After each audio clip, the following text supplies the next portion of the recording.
जिंदगी के आईने में सभी श्रोताओं को असीम सक्सेना का नमस्कार। जिंदगी सांसों की सरगम पर एहसासों की रवानी, कुछ पाने कुछ खोने की कहानी।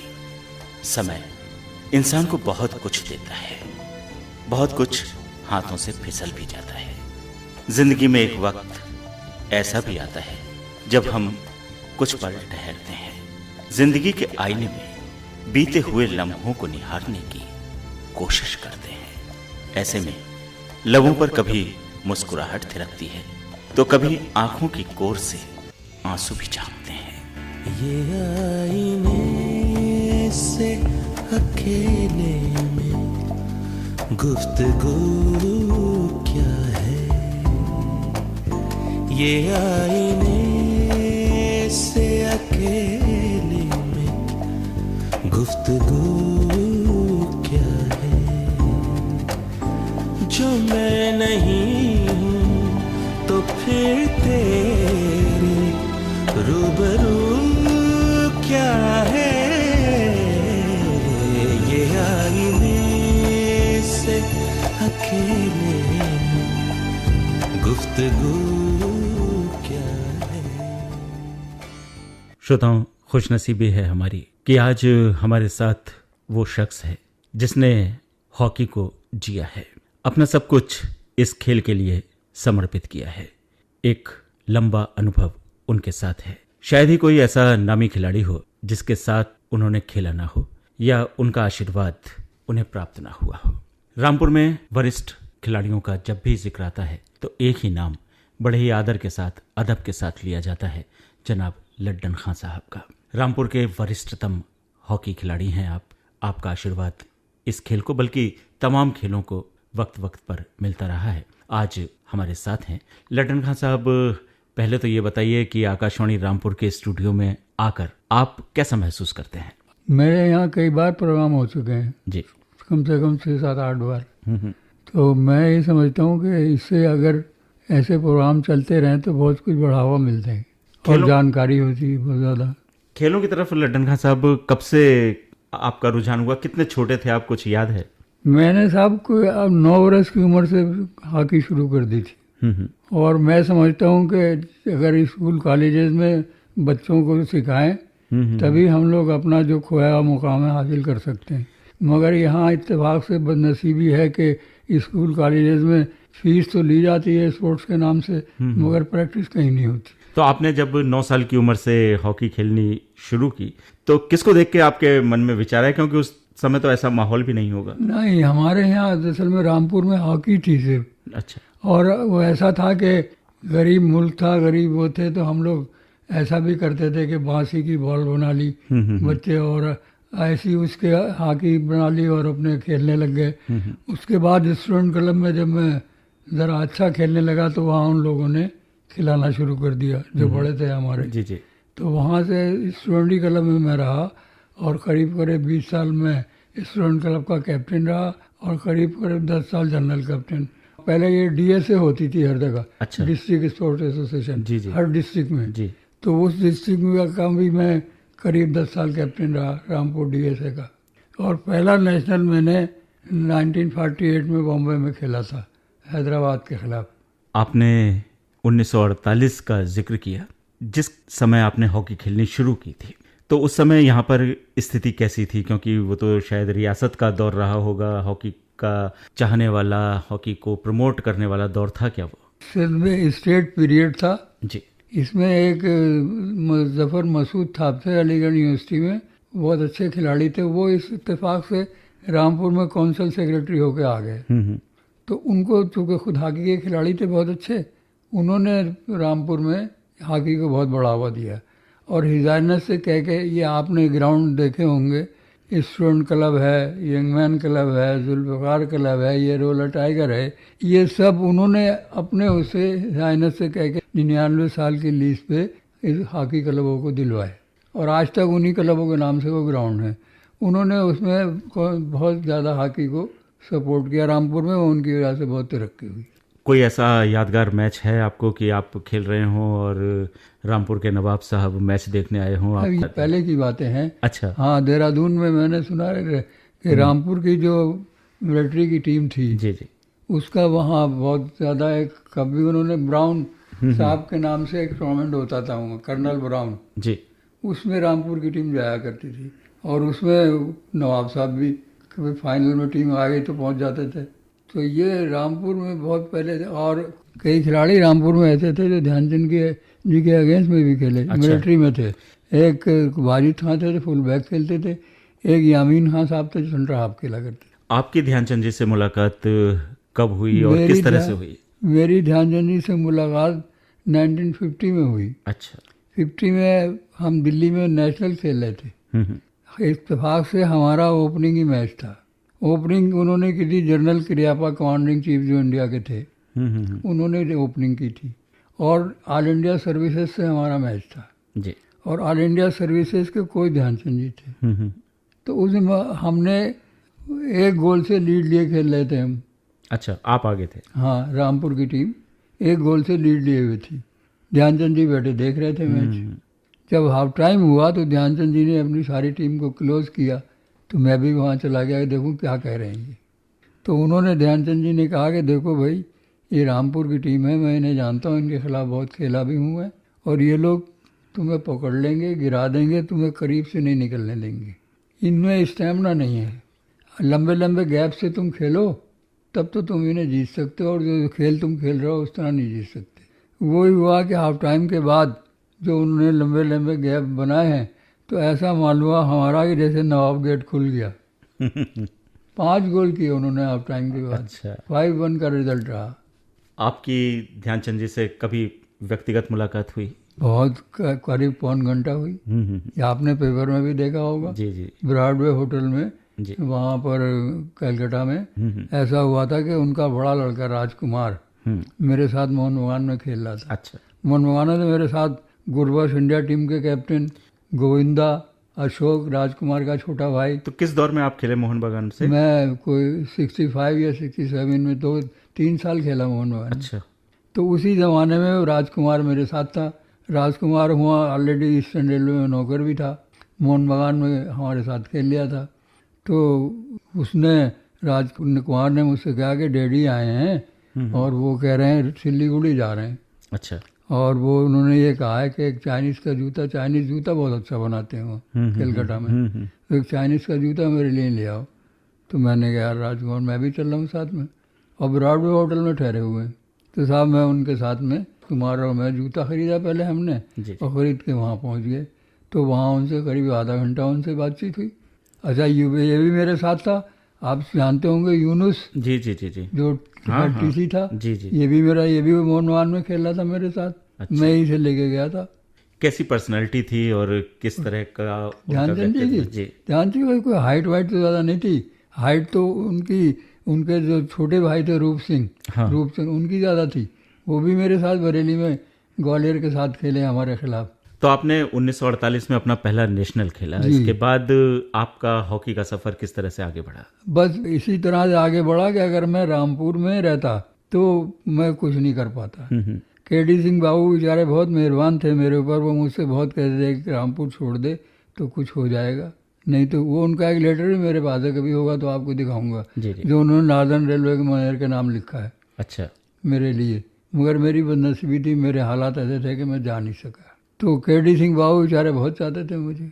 तो साहब दूसरा नेशनल वहाँ खेला था दिल्ली में। अच्छा। जिसमें मैंने आपको कमांडिंग चीफ जनरल क्रियापा थे, ध्यानचंद जी थे। आखिरी तीसरी मुलाकात जो उनसे हुई तो वो उसमें ब्रॉडवे में हुई, कलकत्ता में, कोई आधा पौन घंटा।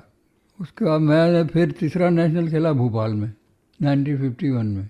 और उसके बाद फिर मुझे ऐसा हुआ कि मुरादाबाद वाले, बरेली वाले और साहब शाहजहाँपुर, लखनऊ, मेरठ, ये लोग मुझे अपने साथ ले जाने लगे। जी जी। तो इसलिए मेरा ज़्यादा मतलब वो, अगर मैं रामपुर में रहता तो मैं इतना मतलब पॉपुलर नहीं होता। तो लड्डन खां साहब, खेल के सिलसिले में किन किन जगह जाना हुआ आपका?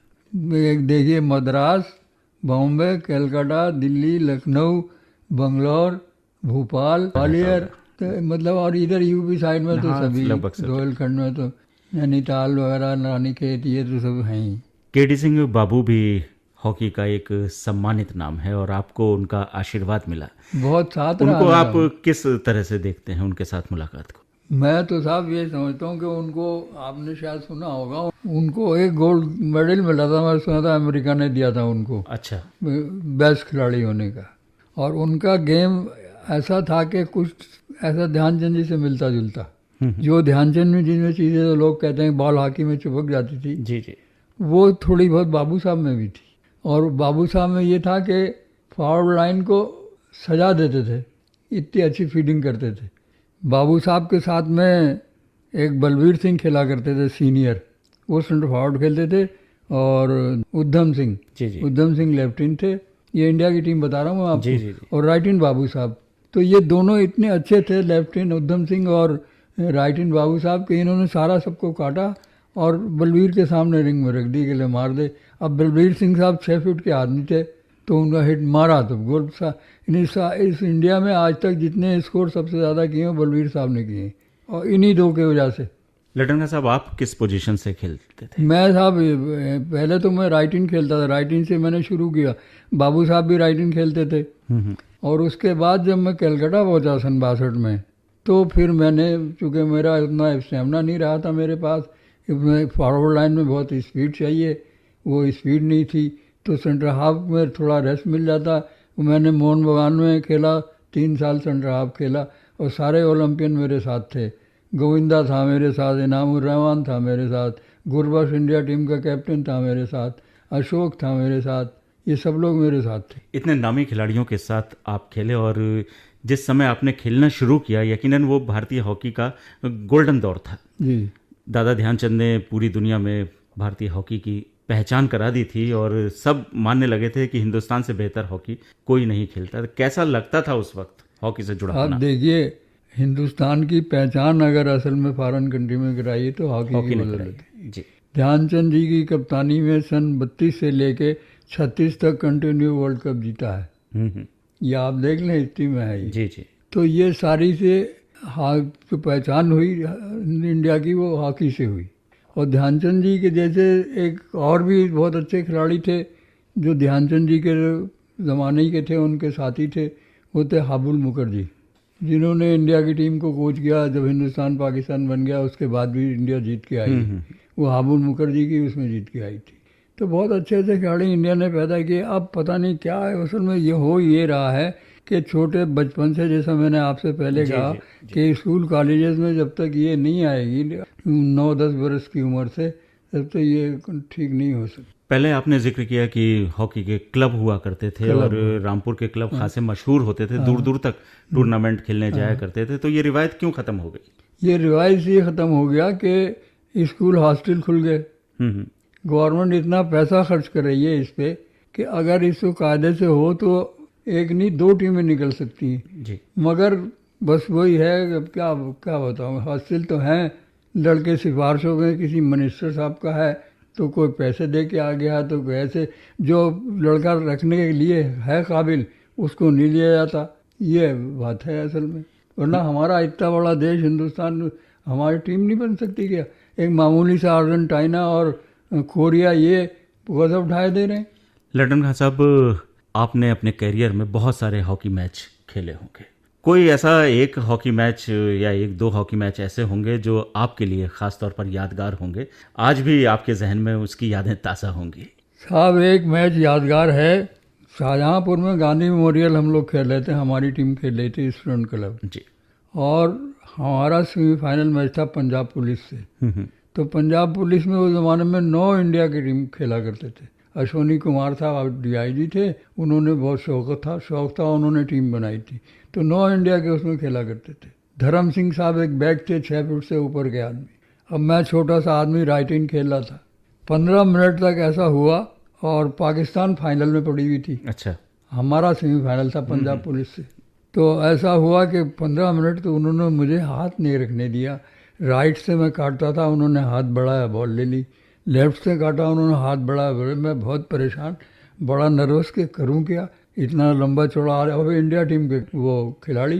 तो फिर मैं, अब शाहजहाँपुर में उस ज़माने में पब्लिक बहुत होती थी, उस ज़माने में लाउड स्पीकर तो नहीं होते थे, मगर वो ग्रामफोन का वो ले आते थे, वो धोतू जैसे पब्लिक वो उससे बड़ा कदम आते, पब्लिक बहुत हुआ करती थी वहाँ पर। तो साहब वो अब मैं बहुत परेशान हुआ, साहब क्या करूँ। तो मैंने ये किया कि मैं एक बॉल बहुत स्पीड में उनके सामने लेके आया और मैंने राइट को उन्हें बॉल दिखाई कि मैं राइट को काट रहा हूँ। उन्होंने पैर खोल के, जैसे लंबे हाथ से ले लेते थे, वो पैर खोल के उन्होंने चाहा कि मैं बॉल ले लूँ, मैं उनकी टांग में बीच में सट से निकल गया। बड़े पब्लिक ने गदर मचाया था और वो कुछ झुंझलाए भी। उसके बाद दोबारा ऐसा हुआ कि फिर थोड़ी देर के बाद फिर वो ऐसी हुआ, तो उन्होंने ये किया कि पीछे से मेरे स्टिक डाला। तो उस ज़माने में जर्सी में जेब हुआ करती थी ऐसी, वो जेब में उनका स्टिक फंसा, मेरी जर्सी झर से हो गई, जर्सी फट गई। मैंने कहा भी साहब इतने बड़े आप ओलंपियन प्लेयर हैं और एक मामूली सा आदमी, आप ऐसी बातें कर रहे हैं, कमाल करा आपने। तो साहब वो उससे हम हार तो गए थे, मगर एक वो वाक़या ज़िंदगी में याद है आज तक। लडनगा साहब, आपके दौर से और आज के दौर तक हॉकी में बहुत बदलाव आया है। पहले इंडियन स्टाइल की हॉकी दुनिया के दूसरे देश खेला करते थे, आज कुछ स्थितियां इस तरह से बदल गई हैं कि हिंदुस्तान को अपनी शैली छोड़कर यूरोपीय शैली अपनानी पड़ी है। तो इस बदलाव को आपकी पारखी आंखें किस नज़रिए से देखती हैं? बदलाव तो ये है असल में कि गेम बहुत फास्ट हो गया। अब पहले फुटबॉल बाय पावर कहलाता था, अब हॉकी बाय पावर भी हो गया। ट्रफ लगने से बॉल की इतनी स्पीड बढ़ गई है कि अगर उसमें स्टेमिना आप में जान नहीं होगी तो आप नहीं खेल सकते। पहले जैसे कि मुझे आपने देखा कि मैं सन 48 में पहला खेला और उसके बाद 65 में मोहन बगान के साथ ओलंपियन पैरों में खेला। इतने साल अब खेलने का सवाल ही नहीं है, इसलिए कि ट्रफ जो है 3-4 साल के अंदर ही आदमी की जान खींच लेता है, इतनी स्पीड, और उसमें से वो आग भी निकलती। इसलिए आपने देखा होगा कि उस पर हमेशा हाफ टाइम में ही पानी डाला जाता है और खेल से पहले ही पानी डाला जाता है। तो कुछ ऐसा उससे है कि कुछ उस पर असर पड़ता है ग्राउंड से। तो इस वजह से हमारी टीम जो है वो हो रही। दूसरी बात ये कि कोचेस हमारे सही नहीं हुए। मैंने टीवी पे देखा, खड़े हैं, इतनी बड़ी तोंद है उनकी, झुक सकते नहीं, प्रैक्टिकल करके कुछ बता सकते नहीं, तो टीम का क्या होगा। डायग्राम बना के आप टेबल पे बता रहे हैं। अब आप देखें, डॉक्टर हैं, इंजीनियर हैं, जब पास करके निकलते हैं तो कुछ भी नहीं जानते जब तक वो प्रैक्टिकल नहीं कर लेते, वो नील होते हैं बिल्कुल। तो इसलिए जब प्रैक्टिकल जब नहीं होगा, 1 साल जफर साहब ने किया कोच इंडिया टीम को, इतना अच्छा रिजल्ट दिया, 8वें नंबर से 3rd नंबर पे आ गई। तो कोचेज हमारे जब सही नहीं होंगे, जो ग्राउंड में जाके कुछ बताएंगे, तो कैसे होगा। अच्छा, बहुत सी चीज़ें, चूँकि फॉरेन वालों की तादाद ज़्यादा है, इसलिए उन्होंने रूल्स रेगुलेशन इतने चेंज करा लिए, उनकी मेजॉरिटी है कि उसमें भी बड़ा फ़र्क पड़ा हम लोगों को। मसलन ये है कि हमारे ज़माने में बॉल को लेके अगर आप घूमें तो टर्निंग हो जाती, फाउल हो जाता था। अब आप कितना बॉल को लेके घूमते रहिए, कुछ नहीं होता। उसमें उनको फॉरेन कंट्री को एडवांटेज है, उनके 6-6 फीट के लोग हैं, हमारी 2-3 ही मुश्किल से ऐसे होते हैं, बाकी सब 5.5 ऐसे। तो वो हम जब उस बॉल को लेके घूमते हैं तो हमारा कितना डायमीटर बनेगा। वो घूमते हैं तो कितना, कई हॉकी डालते हैं, कई प्लेयर चेक करते हैं। एक स्कूपिंग पावर है, अब स्कूपिंग का सारा गेम चल रहा है। लिया, स्कूप किया और हाफ साइड ख़त्म कर दिया। पहले हमारे ज़माने में हाफ साइड होता था, हाफ साइड को ख़त्म कर दिया। अब तो उनका प्लेयर गोलकीपर के पास खड़ा है, उसने यहाँ से स्कूप किया, उसके पास गिरा और नेली गोल में फेंक दी। हमारी इतनी स्कूपिंग पावर भी नहीं है। आपको क्या लगता है कि भारतीय हॉकी की कमजोरी क्या पेनल्टी कॉर्नर ठीक से न ले पाना भी है?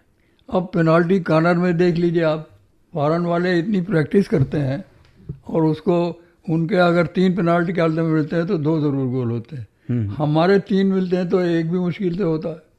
पहले हमारे ज़माने में पेनल्टी कॉर्नर के अंदर, गोल के अंदर पूरे 11 प्लेयर खड़े होते थे जी। अब 5 खड़े होते हैं और गोल नहीं होता। और उस ज़माने में 11 प्लेयर गोल के अंदर खड़े होते थे, पेनल्टी कॉर्नर में गोल होते थे। तो भारतीय हॉकी में ये जो गिरावट आई है, इसके लिए कौन कितना जिम्मेदार है? इसका जिम्मेदार तो साहब मैंने बताया ना कि इसमें हम लोगों को कोई ज़्यादा खाना पीना भी नहीं मिलता, प्रैक्टिस भी नहीं मिलती। ट्रफ हमारे यहाँ नहीं है। फॉरेन वाला देखिए, एक जगह में 8-10 बच्चों की प्रैक्टिस के लिए ट्रफ लगे हुए हैं। तो जब हम प्रैक्टिस ही नहीं मिलेगी हमें तो क्या होगा। लडनगा साहब, बहुत सारे खिलाड़ियों का कोई ना कोई आइडियल होता है। आपने जब हॉकी खेलना शुरू किया तो कौन ऐसा था जो आपका आइडियल था? साहब ऐसा मैंने हमेशा लड़कों से अपने ये कहा है, जो नए लड़के होते थे, मैं उनसे कहा भाई देखो हॉकी का मैच हो रहा है, आप टूर्नामेंट में आओ, हॉकी को देखो और जो तुम्हारी पोजीशन पे तुमसे अच्छा खिलाड़ी खेल रहा है उसको देखो, वो क्या करता है क्या नहीं करता है, तुम उसको करके देखो, अगर तुम्हें कुछ फ़ायदा होता तो करो, नहीं करो। मैंने बाबू साहब से चीज़ ली, मैं भी राइट इन खेलता था, बाबू साहब भी राइट इन खेलते थे। बाबू साहब चलते चलते बॉल को और यूँ स्कूप करके राइट आउट को फेंक दिया करते थे, हाफ के ऊपर से। मैंने उसे प्रैक्टिस की, मैं भी करने लगा। तो मैंने इदरीस साहब को मैंने देखा, इलाहाबाद के थे जी। वो भी राइट इन खेलते थे।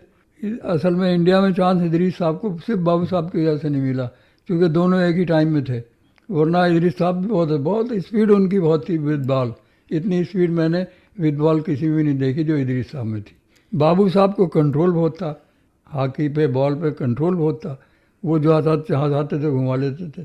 तो उस मैंने उनकी इदरीस साहब को देखा कि उन्होंने राइट इन से और लेफ्ट इन और लेफ्ट आउट को फिट की बॉल, तो मैंने कैसे करते हैं मैंने भी करना शुरू किया। लल्टन खां साहब, आपकी हर सांस में हॉकी बसी हुई है। आपने वो सुनहरा दौर भी देखा और आज भी आप भारतीय हॉकी को देख रहे हैं, दिल में क्या एहसास आते हैं? तो साहब बस बड़ा अफसोस होता है देख के। बहुत से लोग तो मेरे यार दोस्त हैं, एक वो हैं जुबैर साहब हैं, एक्साइज सुपरिटेंडेंट हैं यहाँ, उन्होंने मुझे देखा फाइनल मैच में रोहिला टाइगर में जो एक टूर्नामेंट हुआ था जी अभी। जी जी।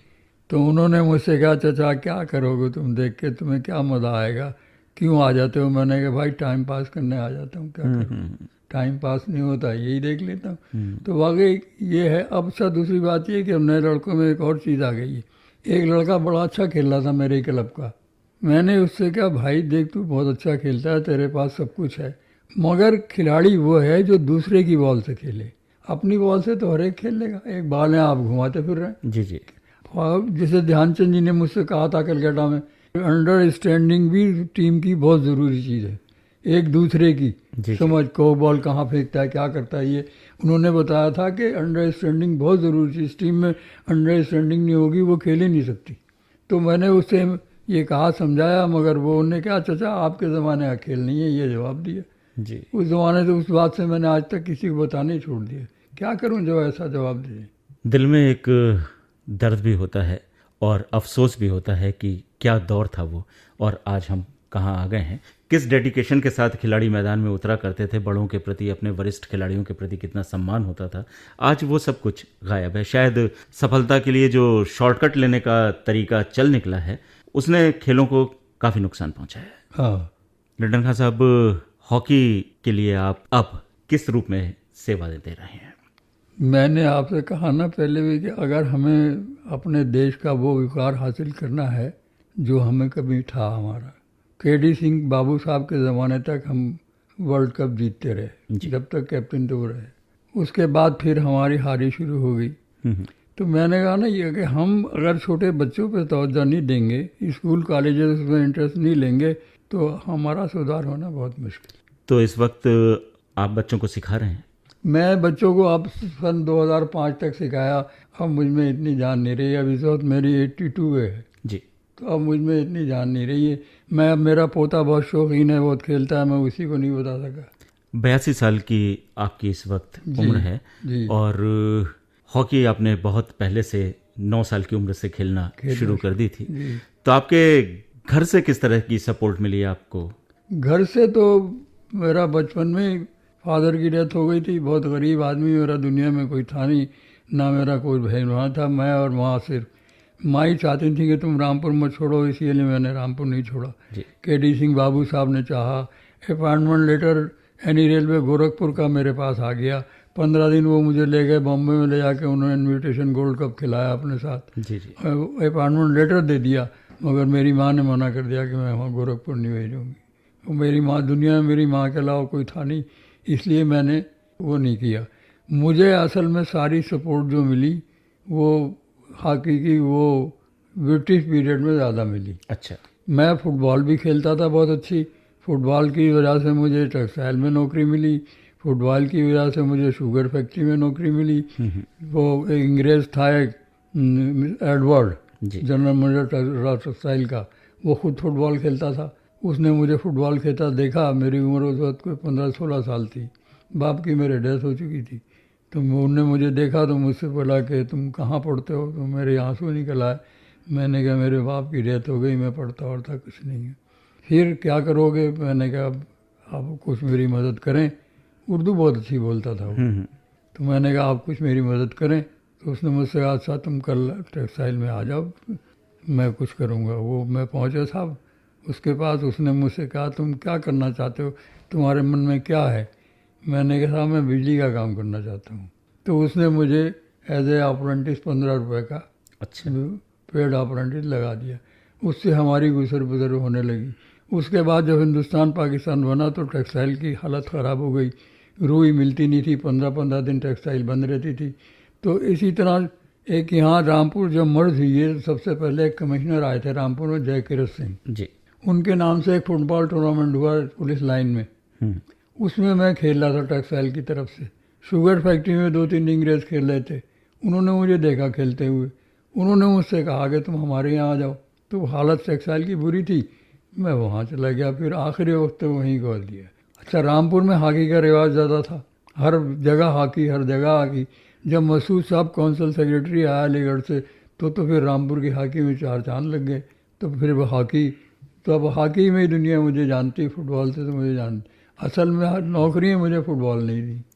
लड्डन खां साहब, इस उम्र में आप खुद को बिल्कुल फिट रखे हुए हैं। श्रोताओं आपको बताएं कि सफ़ेद बाल हैं जो उनका अनुभव दिखा रहे हैं, चेहरे पर रौनक है, तेज है और किसी नौजवान से कम नहीं है लड्डन खां साहब। तो आपकी इस फिटनेस का राज क्या है? मेरी फिटनेस का राज ये है साहब कि मैं करीब 20 साल से एक टाइम खाना खाता हूँ। अच्छा। दूसरी बात ये कि साइकिल चलाता हूँ। साइकिल मेरे पास है और डॉक्टर भी मुझसे यही कहते हैं, जो मेरे 2-3 दोस्त हैं डॉक्टर, वो यही कहते हैं कि तब तक तुम साइकिल पे चल रहे हो तब तक ठीक हो। हालांकि बच्चे कहते हैं, कोई कहता है स्कूटी ले लो, कोई कहता है कुछ कर लो। मैंने कहा नहीं भैया, अब भी मैं साइकिल पर आया, मेरी साइकिल खड़ी है। जी जी। तो मेरा बस यही याद है, एक तो मैं खाना एक टाइम खाता हूँ, 20 साल हो गए। अच्छा। और दूसरी बात ये कि मैं साइकिल पे चलता हूँ। और रामपुर में जो भी खेल आयोजन होते हैं उसमें आपका सक्रिय सहयोग भी रहता है, आपका आशीर्वाद भी रहता है। हाँ। तो इस दौर में रामपुर में खेलों की क्या स्थिति है, आपका क्या नज़रिया है? रामपुर में साहब जैसे मैंने बताया आपको कि CBSE वाले तो कुछ हॉकी के लिए कर रहे हैं, स्पोर्ट्स के लिए। अब उनमें जागृति आई है जी तो अब बच्चों को थोड़ी सपोर्ट मिलेगी। जी। और क्लबों में तो सब कुछ ख़त्म हो गया, क्लबों में अब कुछ नहीं है। आप देखें किसी ग्राउंड पर प्रैक्टिस नहीं होती, पहले हर क्लब में प्रैक्टिस होती थी और इसीलिए हॉकी का जोर था। अब किसी क्लब में प्रैक्टिस नहीं होती, अब तो सिर्फ हॉस्टल में, भवनपुरी में जी जी। या वहाँ हॉस्टल पनवड़िया में जो ग्राउंड है उसमें प्रैक्टिस होती है। तो आपका दिन कितने बजे शुरू होता है? सुबह से लेकर शाम तक क्या रूटीन रहता है आपका? मेरा साहब सुबह शाम तो ये रहता है कि बस सुबह को बाजार आना, घर का सौदा वौदा लिया और पहुंच गया, दोपहर को थोड़ी देर आराम किया, शाम को फिर कहीं घूमने निकल गया। मगर हो रहता साइकिल ही पर ही। म्यूजिक सुनने का शौक है? हाँ संगीत? साहब, म्यूजिक के तो बहुत शौक है। रामपुर के जितने उस्ताद थे जी। मैंने उनकी बहुत खिदमत की है। जैसे उस्ताद अहमद जान खां थिरगुआ, अच्छा। उस्ताद सादिक अली खां, उस्ताद मुश्ताक अली खां, इन लोगों के साथ मैंने बहुत टाइम गुजारा है। तो संगीत के साथ खेल का तालमेल किस तरह से बैठा? इस तरह से बड़ा कि एक सुल्तान बेग साहब थे, इकबाल बेग को तो आप जानते होंगे, उसके फादर जी। वो हॉकी भी खेलते थे बहुत अच्छी, मेरे साथ थे और मेरे क्लब में थे। उनको गाने का बहुत शौक था, उन्हें मालूमात भी थी गाने में। ये गाने नहीं जो आजकल हैं, क्लासिकल गाने, वो उनको बहुत मालूमात थी। मैं उन्हीं के साथ रहता था ज़्यादातर। तो वो मुझे उस्ताद सादिक अली खां के यहाँ ले जाते थे। तो ये लोग मुहर्रम में आते थे असल में रामपुर में, बाकी तो इनके प्रोग्राम चलते रहते थे। तो और सब पद्म श्री मिले हुए थे तीनों को। जी जी। तो सब जब ये मुहर्रम में आते थे 1 महीना यहाँ, तब फिर मेरी इनसे मुलाकात होती थी और बेग साहब के साथ में जाया करता। बहुत सारी तमन्नाएं इंसान अपने दिल में संजोता है, बहुत सारी इच्छाएं पूरी भी हो जाती हैं, बहुत सारी ख्वाहिशें पूरी करने की जद्दोजहद जारी रहती है। तो लड्डन खां साहब की क्या इच्छा अभी पूरी होनी बाकी है? अरे साहब, अब क्या इच्छा है, अब तो बस चल चलाओ का वक्त है, अब कोई इच्छा नहीं है। 82 साल की उम्र हो गई, पता नहीं किस दिन बुलावा आ जाए। हमारी ये दुआ है कि आपका आशीर्वाद, आपका साथ हमें लंबे समय तक मिलता रहे, आप स्वस्थ रहें, दीर्घायु हों और आपके मार्गनिर्देशन में रामपुर में कम से कम खेल गतिविधियों को प्रोत्साहन मिलता रहे। आपने अपने बिजी शेड्यूल में से हमारे लिए वक्त निकाला, हम आभारी हैं आपके, बहुत बहुत शुक्रिया।